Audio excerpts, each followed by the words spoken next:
Only for GS YouTube channel जो study के लिए मैंने बनाया, ये उन लोगों को समर्पित है जो किसी कारण जो है कोचिंग नहीं जा सकते, उनके लिए समर्पित है। उनका परीक्षार्थियों के लिए, उन विद्यार्थियों के ये चैनल समर्पित है। जैसा कि पूर्व मैंने आपसे वादा किया था कि मैं सामान्य अध्ययन को इसी में चलाऊँगा।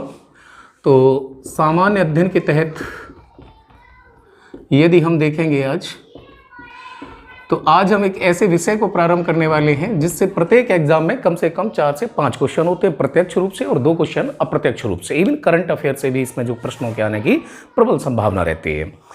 और यदि बात की जाए तो ये इसका सिलेबस बहुत छोटा है, यानी कि अगर बात करें तो इसका इस सब्जेक्ट का पाठ्यक्रम बहुत छोटा है और बहुत रुचिकर है। सबसे बड़ी बात यह है कि अगर ये सब्जेक्ट आप पढ़ रहे हैं या इसको पढ़ चुके हैं तो प्रतिदिन जो करंट अफेयर की घटनाएं होती हैं उनसे आपका इसका बहुत अच्छा मेल मिलाप हो जाता है और इसका रिवीजन बहुत आसानी से हो जाता है। तो इसी संदर्भ में आपसे बात कर रहा था कि वो ऐसा सॉलिड सब्जेक्ट, तो वो सॉलिड सब्जेक्ट है, आप सही समझे, उस पर हम बात करेंगे, वो है हमारा भारतीय संविधान। ठीक, इसे पॉलिटी जब 11th तक होते तो सिविक्स कहलाता है, उसके बाद में ये पॉलिटिकल साइंस हो जाता है और उसके अलावा जब पीसीएस लेवल पे पहुंचते हैं, हायर लेवल पे, तो ये गवर्नेंस हो जाता है।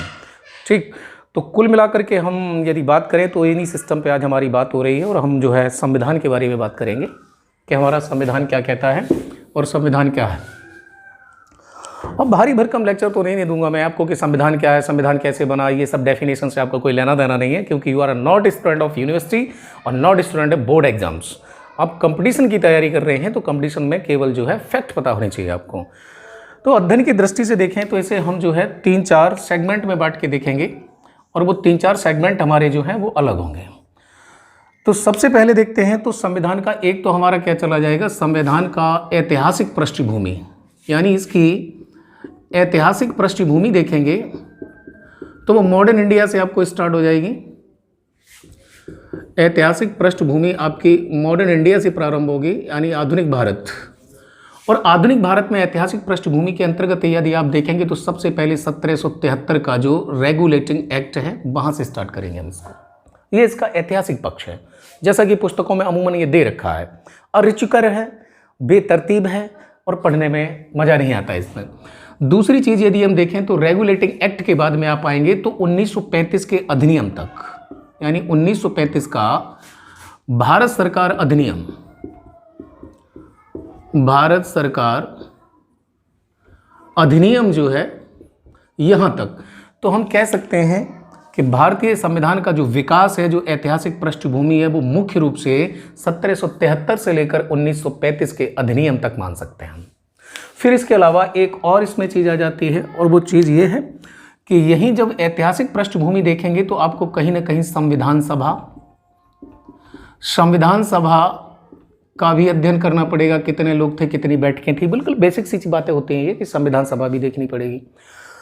संविधान सभा ने कैसे कैसे संविधान बनाया, किसकी सिफारिश पे बनाया, क्या क्या क्लोज शामिल किए, तो इसके लिए फिर आपको तत्कालीन की जो है एक अंतरिम सरकार का गठन हुआ था। तो वहीं पर ऐतिहासिक पृष्ठभूमि में आपको अंतरिम सरकार, इंटर्म गवर्नमेंट जो भारत की बनी थी, तो अंतरिम सरकार को भी आपको यहाँ पर देखना पड़ेगा कि उसमें कैसे कैसे कौन कौन लोग शामिल थे, किसके पास कौन सा मंत्री का पद था, ये भी चीज़ें आपको उसी में शामिल हैं। उसके अलावा जब हम देखेंगे तो हमारा संविधान पूर्ण रूप से बन के तैयार हो गया था तो 26 जनवरी 1950, इस दिन क्या क्या प्रावधान हुए थे कि भारत गणतंत्र बन गया था। तो गणतंत्र का मतलब क्या है और क्या क्या चीज़ें इसमें सम्मिलित हैं, इसको अगर हम देखें तो आपके टॉपिक 1, 2, 3, 4, 5, 6, ये 6 टॉपिक ऐसे हैं जो भारतीय संविधान के संवैधानिक पृष्ठभूमि से संबंध रखते हैं और उसी के ऐतिहासिक। लेकिन यहाँ से अगर आप देखेंगे तो क्वेश्चंस आने की संभावना बहुत कम रहती है, जबकि हम पढ़ते हैं तो किसी भी बुक्स में अगर दिया होगा तो स्टार्टिंग से यही है और इससे ज़्यादातर प्रश्न आते नहीं हैं। तो सबसे पहले देखते हैं संविधान बन गया। संविधान एक पुस्तक की तरह है, लिखित संविधान है हमारा, जबकि कई देश ऐसे हैं जिनका अलिखित संविधान भी है। अगर उसी लिखित संविधान में बात करें हम तो संविधान जो पुस्तक है तो संविधान में सबसे पहले तो क्या है, भाग है। अब बहस का बड़ा मुद्दा यही है कि भाग कितने हैं, भाग 25 हैं कि 21 हैं, क्या माना जाए, 25 माना जाए या फिर 21 माना जाए। इवन यूपी पुलिस कांस्टेबल का जो पेपर हुआ था उसमें पूछ लिया था कि भारतीय संविधान में कितने भाग हैं, और दुर्भाग्य की बात ये थी कि उसमें दोनों ही विकल्प रखे थे, 22 भी रखा था, 25 भी रखा था। अब ये भाग पर जो चर्चा होती है वो क्यों होती है वो मैं आपको बता दूं कि भारतीय संविधान में पहले जो मूल रूप से संविधान था उसमें कितने भाग थे? 22। हमने क्या किया था कि 7वां भाग जो है वो निरस्त कर दिया।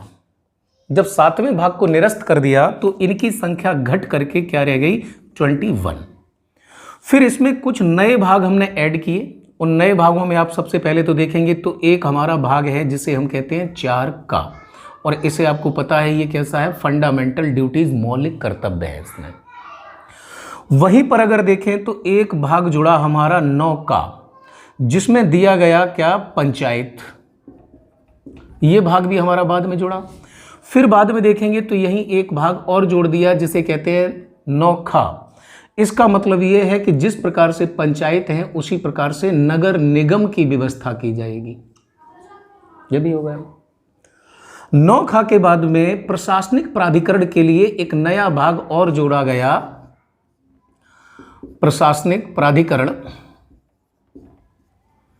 अब बोलिए प्रशासनिक प्राधिकरण क्या होते हैं? तो कुछ ऐसी कॉन्स्टिट्यूशनल, नॉन कॉन्स्टिट्यूशनल बॉडीज होती हैं जो नियम बनाती हैं, जैसे कि मोटे तौर पे आप देख सकते हैं NGT, नेशनल ग्रीन ट्रिब्यूनल या हरित न्यायालय।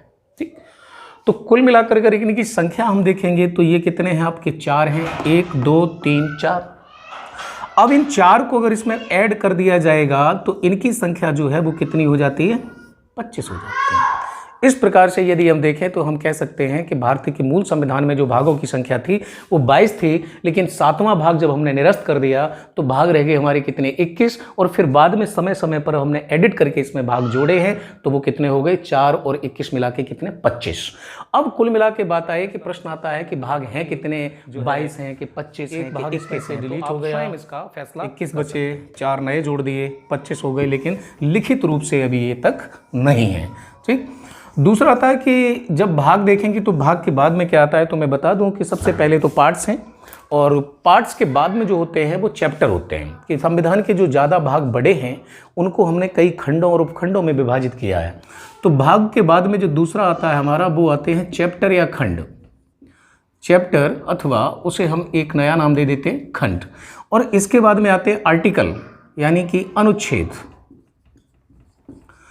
अनुच्छेद हैं, अनुच्छेद के अलावा आप देखेंगे तो अनुच्छेद या आर्टिकल्स के बाद में एक और आते हैं, वो आते हैं उप अनुच्छेद।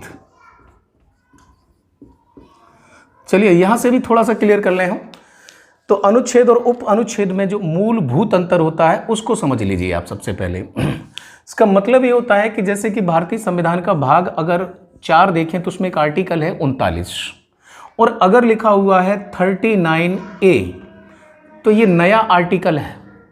लेकिन वहीं पर अगर लिखा हुआ 39A स्मॉल है तो इसका मतलब यह है कि ये जो 39A है वो इसी का ही एक सब क्लोज है, और उप अनुच्छेद है, सब आर्टिकल है। आप खूब देखते होंगे कि भारतीय संविधान का अनुच्छेद 19 और 19 में अगर लिखा हुआ है का तो इसका मतलब यह है कि एक नया अनुच्छेद है। जैसे अगर हम बात करें तो अनुच्छेद 21 का लिखा हुआ है तो इसका मतलब ये है कि एक नया अनुच्छेद है। लेकिन वहीं अगर अनुच्छेद 21 का को अगर हमने ब्रैकेट में लिख दिया तो इसका मतलब ये हुआ कि ये अनुच्छेद का ही एक उप अनुच्छेद है। तो ये 2 चीज़ें आप क्लियर रखना बिल्कुल कि उप अनुच्छेद अलग होते हैं और अनुच्छेद अलग होते हैं। तो कैपिटल है, नया है, स्मॉल है, सब आर्टिकल है। का लिखा हुआ है बाहर है बिल्कुल तो नया है, का लिखा हुआ है ब्रैकेट में बंद है, इसका मतलब उसका ही एक उप अनुच्छेद है या भाग है। ठीक, तो इस प्रकार से हम देखते हैं। तो मूल संविधान में कितने क्या थे वो तो एक हमारा अलग मुद्दा है, उस पर हम फिर आगे चर्चा करेंगे। फिलहाल हम आपको अध्ययन की दृष्टि से बता रहे थे कि आपको जो पढ़ना है, तो एक तो ये वाला सेगमेंट हो गया। दूसरा सेगमेंट हमारा यहाँ से एक और निकलता है, उसमें सबसे पहले जो आएगा आपका वो आएगा प्रस्तावना। यहाँ से भी प्रश्न हैं और इस पर कई महत्वपूर्ण फैसले भी दिए हैं माननीय सर्वोच्च न्यायालय ने, समय समय पर गाइडलाइंस भी जारी की हैं कई उच्च न्यायालयों ने। तो सबसे पहले तो एक आ जाएगा प्रस्तावना। प्रस्तावना के बाद में यदि आप देखेंगे तो प्रस्तावना के बाद में एक आएंगी आपकी अनुसूचियाँ। तो अनुसूचियाँ जो होंगी, अनुसूचियाँ पहले 8 थीं लेकिन अब वर्तमान में 12 हैं। अनुसूचियों के बाद में देखेंगे आप तो आपको देखने पड़ेंगे संविधान संशोधन। यानी कि संविधान में जो अब तक संशोधन हुए हैं 105 हो चुके हैं। तो इसमें आप क्या देखेंगे, संविधान संशोधन, तो महत्वपूर्ण संविधान संशोधन, संविधान की अनुसूचियां, और उधर देखेंगे आप प्रस्तावना। तो 3 खंड ये हैं, प्लस इसमें से कुछ भाग हैं और संवैधानिक इतिहास है। ये मैंने आपको एक ओवरव्यू दिया संविधान का कि एग्जाम की दृष्टि से आपको परीक्षा, जो प्रतियोगी परीक्षा, उसकी दृष्टि से आपके लिए महत्वपूर्ण क्या है और किन किन चीज़ों पर आपको सर्वाधिक फोकस करना चाहिए। तो बस यही वो सिस्टम है जिस पे कम समय में आप अधिक से अधिक चीज़ें कंप्लीट कर सकते हैं। तो हम स्टार्ट करेंगे अपना जो सेगमेंट है कहाँ से, संविधान के भाग से। तो संविधान के भाग से स्टार्ट करेंगे। तो आज हमारा ये पहला लेक्चर होगा और इसमें जो है हम भाग 1 से लेकर के भाग 5 तक तो लेवल में अलग अलग लेवल से जाएंगे। उसके बाद में हमारा सिस्टम जो है थोड़ा सा बदलेगा। अब यदि बात की जाए संविधान के भाग की, तो अभी अभी मैं आपसे चर्चा कर चुका हूं कि मूल संविधान में 22 भाग थे, 7वां हमने निकाल दिया, तो हमारे पास जो भागों की संख्या बची वो 21। फिर उसके बाद में 4 का नया भाग, 9 का नया भाग, 9 का नया भाग और 14 का नया भाग, यानी कुल मिलाकर के 4 नए भाग हमने जब उसमें जोड़ दिए तो भागों की संख्या जो बनी हमारे पास वो बनी कितनी, 25। ठीक, तो वो 25 भाग हो गए हैं कुल मिलाकर के। तो उन्हीं आधार पर हम देखेंगे। तो आपके लिए जो भाग महत्वपूर्ण हैं, जो सबसे ज़्यादा महत्वपूर्ण है, जिनका एग्जाम की दृष्टि से बहुत ज़्यादा रोल है, उन भागों की बात करें तो उसमें आपको मुख्य रूप से 3 भाग तो ऐसे हों जिनकी ए से लेकर जेड तक की जानकारी आपके पास होनी चाहिए। पहला भाग जो आता है आपको, तो वो तो आपको याद रखना है, भाग कौन सा, थर्ड।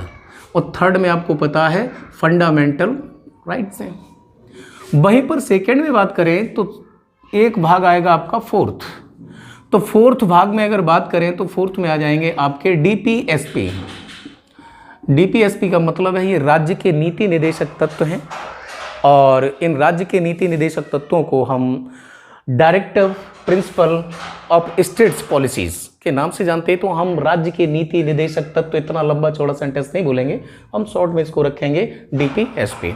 फिर वहीं से यदि हम बात करें तो एक भाग आपके लिए और इम्पोर्टेंट हो जाता है, जो मोस्ट इम्पोर्टेंट है वो है आपका फोर्थ, यानी कि 5th भाग है, 5वां भाग, जिसमें दे रखा है कि संघ की कार्यपालिका। ठीक, तो यहाँ पर होगा आपका संघ की कार्यपालिका, एग्जीक्यूटिव से। तो भाग 1 से अगर आप स्टार्ट करेंगे तो 1 में तो है 4 अनुच्छेद हैं, 2 में देखेंगे नागरिकता है, तो नागरिकता में 5 से लेकर 11 तक का उल्लेख है। वहीं पर अगर देखेंगे फंडामेंटल राइट्स हैं तो 12 से लेकर 35 तक हैं। डीपीएसपी को देखेंगे तो डीपीएसपी आपका जो है ये स्टार्ट होता है आपका 36 से लेकर और 51 तक, ये स्टार्ट होता है आपका 12 से लेकर 35 तक। अगर हम संघ की कार्यपालिका की बात करें तो ये भाग कैसा है, ये भाग बहुत विशाल है। ये स्टार्ट होता है आपका 52, अनुच्छेद 52 से लेकर के अनुच्छेद 151 तक। 52 से 151 तक है। यही कारण है कि जब इतने सारे अनुच्छेद हो गए तो इसका विस्तार थोड़ा ज़्यादा है। इसीलिए मैंने कहा था कि भागों को किसमें बांटा गया है, खंडों में या चैप्टर्स में। और उन्हीं चैप्टर्स की अगर संख्या की बात करें तो यहाँ पे मुख्य रूप से जो चैप्टर्स आते हैं वो 5 आ जाते हैं। और वो 5 चैप्टर्स में आप समझते हैं भारत के राष्ट्रपति, उपराष्ट्रपति, मंत्रिपरिषद, महान्यायवादी, संसद, लोकसभा, राज्यसभा, लोकसभा अध्यक्ष, उसके बाद में न्यायपालिका में सर्वोच्च न्यायालय, उसके बाद में भारत के लेखा परीक्षक। हालांकि पहले ये लेखा महालेखा नियंत्रक परीक्षक होते थे, लेकिन कंट्रोलिंग पावर इनकी सेपरेट हो गई, इसलिए अब ये केवल और केवल क्या बचे हुए, लेखा परीक्षक, केवल ऑडिटर है। तो हम कुल मिला के कह सकते हैं कि 52 से लेकर 151 तक है। तो इसमें जो खंड हैं वो कितने हैं, 5। और वो हम आगे इस पर बात करेंगे कि वो खंड आपके लिए क्यों महत्वपूर्ण है। तो इसमें भी सबसे पहले यदि हम बात करें तो आज का हमारा जो टॉपिक होगा वो पार्ट 4 होगा इंडियन कॉन्स्टिट्यूशन का, जिसे हम क्या कहते हैं, राज्य के नीति निदेशक तत्व, या फिर बोलते हैं डीपीएसपी, जो 36 से लेकर 51 तक है। और कुछ लोगों के माइंड में चल रहा होगा कि मैंने भाग 1 से या 2 से या 3 से प्रारंभ क्यों नहीं किया। तो मैं आपको बता दूं कि सबसे पहले उन चीज़ों को अपने अंडर कमांड कर लो जो एग्जाम्स के पर्सपेक्टिव ऑफ व्यू से बहुत ज़्यादा महत्वपूर्ण है, उन पे सबसे पहले आपको फोकस करना चाहिए। और उस फोकस की बात करें तो सबसे ज़्यादा मोस्ट इंपॉर्टेंट ये डीपीएसपी है, क्योंकि जब आप पूरे संविधान का मैकेनिज्म देखेंगे तो कहीं ना कहीं आपस में कलैप्स करते हैं। चाहे वो फंडामेंटल ड्यूटीज़ के साथ में हो, चाहे फंडामेंटल राइट्स के साथ में हो, चाहे कार्यपालिका के साथ में हो, चाहे न्यायपालिका के साथ में हो। और कहीं ना कहीं बोला गया है तो इन्होंने जन्म दिया है, कार्यपालिका, न्यायपालिका और विधायिका के बीच में जो कॉन्फ्लिक्ट होते हैं उन कॉन्फ्लिक्ट को जन्म दिया है, विवादों को जन्म दिया है। इसलिए हम सबसे पहले जो हमारा विवादित भाग है DPSP, उस पर हम आज बात करेंगे। ठीक, चलिए तो DPSP को हम देखते हैं। और बिल्कुल बेसिक सी बातें हैं कि राज्य के नीति निदेशक तत्व हैं, कहाँ से लिए गए हैं? आयरलैंड के संविधान से लिए गए हैं। तो राज्य के नीति निदेशक तत्व,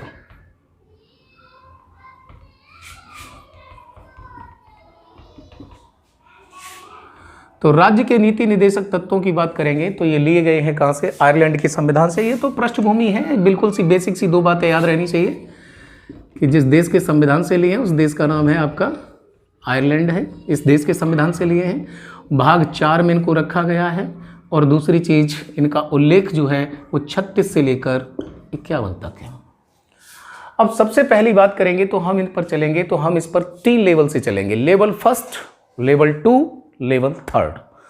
यानी कि प्रथम स्तर पर इस पर वो बेसिक सी बातें होंगी जो प्रत्येक को पता होनी चाहिए। द्वितीय स्तर पर जो होगा वो कम से कम CPO हुआ, SSC का CGL हुआ, या फिर आपका UPSI हुआ, CPF हुआ असिस्टेंट कमांडेंट बनने के लिए, NDA हुआ, CDS हुआ, उनके लिए जो है लेवल 2। SSC GD है, असम राइफल कांस्टेबल है, या फिर अन्य कोई आपका एंट्रेंस है, स्टेट्स का एग्जाम्स है, तो उसके लिए जो महत्वपूर्ण है वो लेवल 1 है, वहाँ से काम हो जाएगा। 10 से 15 मिनट की जो वीडियो होगी वो लोग उनके लिए इंपॉर्टेंट है। आफ्टर द 15 मिनट 30 मिनट्स के बाद में जो वीडियो होगी वो उनके लिए महत्वपूर्ण है जो एग्जाम्स की तैयारी कर रहे हैं हायर लेवल पे। लेकिन जो 3rd लेवल है वो UPSC और PCS के लिए है। तो सबसे पहले यदि हम लेवल 1 पे चलें तो लेवल फर्स्ट में सबसे पहले आता है कि कहाँ से लेकर कहाँ तक है। तो लेवल 1 का मतलब ये है कि 36 से लेकर 51 तक ये जो अनुच्छेद हैं, इनमें कुछ अनुच्छेद ऐसे हैं जो आपको पता होने चाहिए। फॉर एन एग्जाम्पल यदि हम बात की जाए तो सबसे पहले आ जाते हैं 36 पे ही। तो 36 में जो दिया गया है वो दिया है राज्य की परिभाषा। राज्य की परिभाषा, राज्य की जो डेफिनेशन है वो 36 में। और ऐसा कहा गया है कि 36 में राज्य की जो परिभाषा है वो वही होगी जो अनुच्छेद 12 में है। 12 में राज्य की परिभाषा में बोला गया कि राज्य का मतलब क्या है। तो मैंने पहले ही कहा था आपसे कि देखिए, जब ज्योग्राफी पढ़ते हैं तो यूपी, MP, हरियाणा, दिल्ली, बिहार, छत्तीस, झारखंड, ये क्या हैं? भूमि के टुकड़े हैं, अंश हैं, इन्हें हम राज्य कहते हैं। लेकिन संविधान की भाषा में राज्य का मतलब वही है जो विधि बनाने की शक्ति रखता है। तो 2 स्तर पे है, संघीय है हमारा मामला। तो सबसे पहले तो कौन सा आ जाएगा? संसद है। अब संसद में आपको पता है लोकसभा, राज्यसभा और पापा जी राष्ट्रपति, ये तीनों चीज शामिल है इसमें। संसद के अतिरिक्त यदि हम बात करें तो यहाँ पे एक और आ जाता है, वो है राज्य विधानमंडल। राज्य का जो विधानमंडल है वो भी कहीं ना कहीं राज्य के ही अंदर आता है, राज्य का विधानमंडल है। राज्य के विधानमंडल के अंतर्गत आएंगे तो अन्य प्राधिकरण,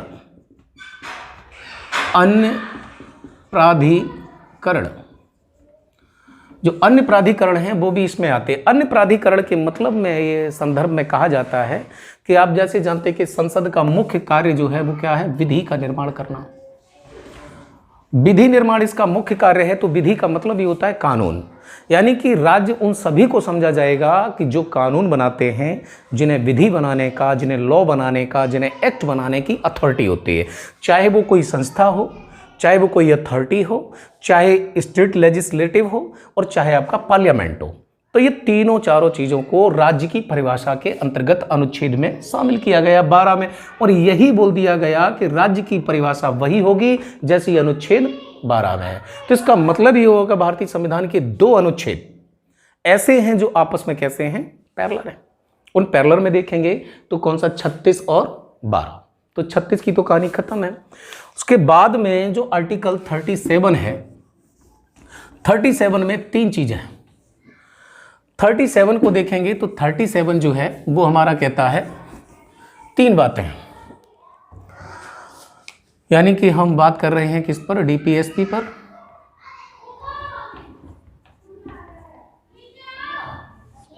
और जो आर्टिकल चल रहे हैं हमारे 36 से लेकर 31, 36 से 51 तक, इसमें पहले मैं बता चुका हूँ।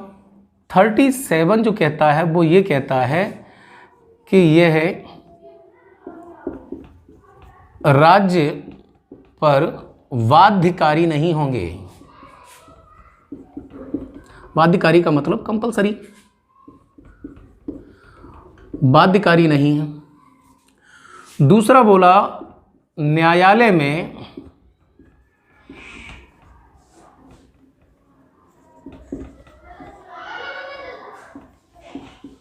वाद योग्य नहीं है। वाद कहते हैं मुकदमे को। न्यायालय में वाद योग्य नहीं है, ठीक। लेकिन यहीं पर क्या कहा गया, एक लाइन यहां पर जोड़ दी गई कि ये जो है भले ही न्यायालय में वाद योग्य नहीं है, फिर भी शासन में मूलभूत होंगे, ठीक। तो तीसरी बात बोली गई, परंतु शासन में मूलभूत होंगे।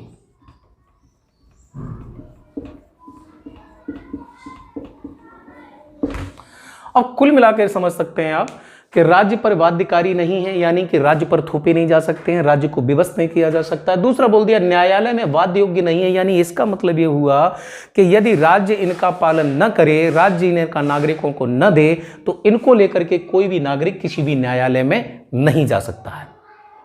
और बोला कि लेकिन इतना होने के बावजूद भी ये लिखा गया बाद में एडिट करके, और ये साफ साफ कह दिया गया, लेकिन ये जो शासन प्रशासन होगा उसमें मूलभूत होंगे। बड़ा कंफ्यूजिंग चीज लैंग्वेज है।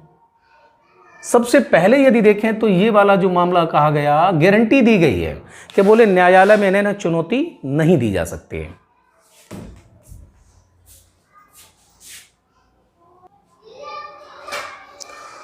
Sorry for the interruptions. तो मैं बात कर रहा था कि सबसे पहले जो है 37 में बोला गया कि शासन में मूलभूत होंगे। तो ध्यान देना कि भारत के शासन में मूलभूत क्या है, राज्य के नीति निदेशक तत्व। इसके आगे की यदि हम बात करें तो आगे यदि हम चलें तो हमें पता चलेगा कि जो 37 है, 37 को लेकर के ही कुछ लोगों ने स्टेटमेंट दिए।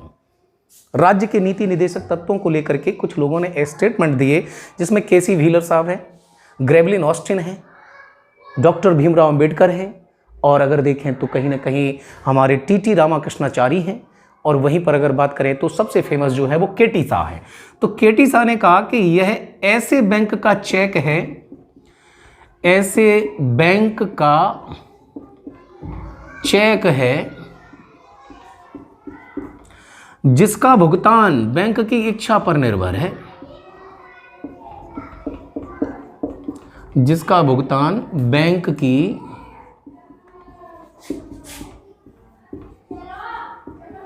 इच्छा पर निर्भर है। यानी हम देख सकते हैं चेक को अगर देखें तो चेक क्या हो गए आपके डीपीएसपी, बैंक देखें तो बैंक क्या हो गया राज्य। और ये किसको लेकर के आधार बनाया इन्होंने, और ये जो कहा है ये केटी शाह, केटी शाह महोदय ने इनको देखते हुए और इनके प्रावधान को देखते हुए तो ये स्टेटमेंट दिया है कि ऐसे बैंक का चेक है जिसका भुगतान करना बैंक की इच्छा पर निर्भर है। वहीं टीटी रामाकृष्णाचारी ने यह कहा है कि स्थायी कूड़ाघर है ये संविधान का, कि जितना भी जो समझ में आया वो कहाँ डाल दिया, भाग 4 में डाल दिया। केसी व्हीलर ने कहा है एक अलग ही हटकर, उन्होंने कहा है कि ये जो मूल अधिकार और इनके बीच में संतुलन को लेकर के केसी व्हीलर साहब ने कहा है कि ये अनूठी विशेषता है, संविधान की आत्मा माना है आपका ग्रेवलिन ऑस्टिन ने। और तो और छोड़िए, अगर आप देखें तो 37 को लेकर के ही माननीय सर्वोच्च न्यायालय ने 1980 में एक केस आया था, और वो केस था बड़ा चर्चित केस था, और वो है मिनर्वा मिल वर्सेस बनाम भारत संघ। इस मामले में जो सर्वोच्च न्यायालय है उसने भी निर्णय दिया। उसने कहा कि मूल अधिकार और नीति निदेशक तत्व, यानी कि संविधान में अगर कहीं संतुलन है तो मूल अधिकार और जो आपका राज्य के नीति निर्देशक तत्व है इनके बीच है। यानी कि इसमें जो है सर्वोच्च न्यायालय ने संतुलन माना कि बोला भाग 3 किसके बीच, भाग 3 वर्सेस भाग 4 के बीच में क्या है, ये संतुलन है। और ऐसा निर्णय दिया था किसने, माननीय सर्वोच्च न्यायालय ने। सर्वोच्च न्यायालय ने ये निर्णय दिया। बड़ा अच्छा प्रश्न बनता है, निम्नलिखित में से कौन सा वो है मुकदमा या कौन सा वो है वाद था जिसमें भाग 3 और भाग 4 को आपसी संतुलन बताया था सर्वोच्च न्यायालय ने। तो वो मामला कौन सा था, मिनर्वा मिल वर्सेस भारत संघ मामला था। केटी शाह ने इनको कह दिया कि राज्य की इच्छा पर निर्भर है कि वो नागरिकों को प्रदान करे या न करे। जबकि आपको पता है कि यदि मौलिक अधिकारों का हनन होता है, भाग 3 के अंतर्गत किसी के मौलिक अधिकारों का हनन होता है, तो आपको पता है कि 226 हाई कोर्ट और 32 सुप्रीम कोर्ट, व्यक्ति डायरेक्ट जा सकता है। लेकिन अगर इनका राज्य के ऊपर है तो कहीं ना कहीं 37 में आपने देखा कि 37 में सिर्फ इतना नहीं है कि न्यायालय में चुनौती नहीं दी जा सकती है, लेवल 3 है, लेवल 3 पे समझिए केस भी आ जाएगा। अदर लोगों का तो सीधा हो जाएगा कि ये चुनौती योग्य देने नहीं है, लेकिन जो डेप्थ में जाएंगे तो उन्हें पता चलना चाहिए कि किसने क्या स्टेटमेंट दिया है और क्यों दिया है। तो ये सारी चीजें कंप्लीट होती हैं। अब बात चलती है हमारी जो रियल में स्टार्ट होते हैं, वो कहां से स्टार्ट होते हैं, 38 से। ठीक, अगर हम देखें तो 38 से लेके 51 यानी 38 से लेकर 50 तक की यदि बात की जाए 51 तक की, तो उसमें सीधा सीधा है। अब सबसे पहले देख लें तो 38 है, उसके बाद में देखेंगे 39 है, उसके बाद में देखेंगे 40 है, फिर देखेंगे 41 है, 42 है, 43 है, 44 है, 45 है, 46 है, और अगर हम इसी क्रम में आगे बढ़ते जाएंगे तो 47, 48, 49, 50 ये संख्या है। लेकिन पिछले 70 सालों में हमारे संविधान में बहुत ज़्यादा संशोधन हुए और उन संशोधनों के माध्यम से कुछ नए अनुच्छेद जोड़े गए। जो मूल संविधान में आपने देखा था तो मात्र अनुच्छेदों की संख्या कितनी थी, 395, लेकिन वर्तमान में एट ए रिटन देखें देखो 448, 448, और अगर काउंट करेंगे आप तो आपको पता चलेगा कि ये 452 से अधिक हो चुके हैं अनुच्छेद। तो वहीं पर यह हुआ कि ये जो उल्लेख है इनका, यानी कि हम कह दें कि 38 से लेकर के और 51 तक तो मूल संविधान में थे ही, लेकिन हमने क्या किया कि फिर समय समय पर संशोधन के माध्यम से इसमें भी हमने नए अनुच्छेद जोड़े। और जैसा कि मैं आपको पूर्व में बता चुका हूं, तो उसमें जो बाद में जोड़े गए तो उसमें सबसे पहले देखते हैं हम, तो एक तो आता है 39 का। मैंने बोला था कि अगर ब्रैकेट में बंद हो तो सब आर्टिकल है और अगर खुला लिखा हुआ है तो आर्टिकल है नया। अगर ए कैपिटल है तो इसका मतलब ये एक नया अनुच्छेद है, और ए स्मॉल है तो इसका मतलब है उसी का ही एक भाग है। इसी के बाद में देखेंगे तो एक और जोड़ा गया जिसे कहते हैं 43 का। उसी के बाद में देखेंगे तो एक और जोड़ा गया जिसे कहते हैं 48 का, और सबसे अंत में शामिल किया गया एक है 43 का। अब ये चारों अलग अलग कैसे हैं, तो हम कुल मिलाकर देखते हैं कि प्रथम 3 तो जो हैं वो 42वां संविधान संशोधन,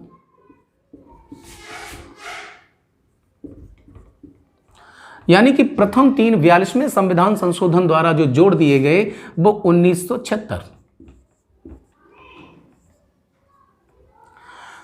तो 39 का, 43 का और 48 का ये जोड़े गए 42वें संविधान संशोधन द्वारा 1976 में। लेकिन अगर इसकी बात करें तो ये 2011 में, और इसके लिए जो संविधान संशोधन हुआ वो 1997 यानी 97वां संविधान संशोधन 2011 में हुआ, तब जोड़ा गया कौन सा, 43 का। तो हम कह सकते हैं कि मूल संविधान में तो 38 से लेकर 51 तक दिए थे, लेकिन कुछ ऐसे हैं जो बाद में संविधान संशोधन द्वारा जोड़े गए। और देखिए दोस्तों, एग्जामिनर को कितना अच्छा क्वेश्चन मिलेगा यहां से कि निम्नलिखित में से कौन सा ऐसा है जो सबसे अंत में जोड़ा गया, या निम्नलिखित में से कौन सा ऐसा है जो 42वें संविधान संशोधन द्वारा नहीं जोड़ा गया, या निम्नलिखित में से कौन सा ऐसा है जो 2011 में 97वें संविधान संशोधन द्वारा जोड़ा गया। तो पहला तो क्वेश्चन यहीं से बनता है। इसके अलावा यदि हम बात करें तो और थोड़ा सा अगर आप डेप्थ में जाएंगे तो आप पाएंगे कि इनमें दिया क्या क्या है, क्या क्या प्रावधान किए गए। ठीक, तो सबसे पहले तो यही इंपॉर्टेंट हो जाते हैं आपके लिए। अगर हम 39 की बात करें तो 39 में कहा गया है निःशुल्क विधिक सहायता, निःशुल्क विधिक सहायता, कि राज्य का यह दायित्व होगा कि जो गरीब है, बीपीएल है, शोषित वर्ग से है, वो वकील को अफोर्ड नहीं कर सकता है या वकील अपने मुकदमे की सुनवाई के लिए नहीं कर सकता है, तो उसे ये प्रावधान है कि वो अपने वकील का चुनाव करे। दूसरा यदि देखें 43 का, तो उसमें कहा गया है कि जो उद्योग हैं, उद्योग में जो कामगार यानी कि जो मजदूर हैं, वर्कर हैं, कामगारों, उद्योगों में कामगारों की प्रबंधन में भागीदारी यानी कि मैनेजमेंट में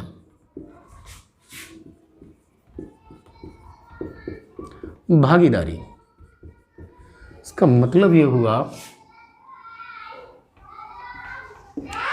इसका मतलब यह उद्योगों में कामगारों की प्रबंधन में भागीदारी, इसका मतलब ये हुआ कि जो भी प्राइवेट लिमिटेड होती हैं, जो कंपनी होती हैं, उसमें मजदूरों की एक यूनियन होती है जो अपने हितों की रक्षा के लिए कार्य करते हैं। तो एक तो हमारा ये हो गया। 48 में हम देख सकते हैं कि 48 में लिखा है पर्यावरण एवं वन्य जीव संरक्षण। तो इसमें दिया है पर्यावरण एवं वन्य जीव संरक्षण, बहुत इंपॉर्टेंट है ये। और लास्ट में आपको पता ही है ये दिया है सहकारी समितियों का गठन, जो कोऑपरेटिव सोसाइटीज होती हैं, सहकारी समितियों